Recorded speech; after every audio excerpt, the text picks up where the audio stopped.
இவ்வாண்டு ஹஜ் யாத்திரையின் போது சவுதி அரேபியாவில் 53 இந்தோனேசியர்கள் மரணம் அடைந்துள்ளனர். இருதய கோளாறே அதற்கு முக்கிய காரணமாக இருந்துள்ளதாக அந்நாட்டு சுகாதார அமைச்சு கூறியது.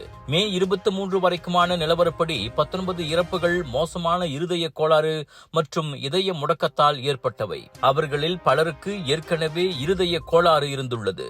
இப்படி இருக்க உடல் உழைப்பை அவர்கள் சரிவர கவனிக்க தவறியதாக அமைச்சு கூறியது.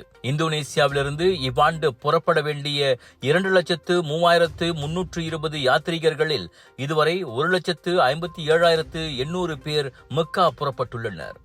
டாக்டர் அப்பாராவ் சன்னாசையின் த ரப்பர் எஸ்டேட் பாய், பால்வெட்டியின் மகன், பல்கலைக்கழக விரிவுரையாளரான சுயசரிதை. இவரின் மகள் டாக்டர் நிஷாந்தி அப்பாராவ் கைவண்ணத்தில் உருவான டிவினிட்டி இன் டைவர்சிட்டி, 108 இந்து தெய்வங்களின் சுருக்க கதை. தந்தை மகள் படைத்திருக்கும் இந்த சிறப்புமிகு நூல்களை உடனே வாங்கி படியுங்கள்.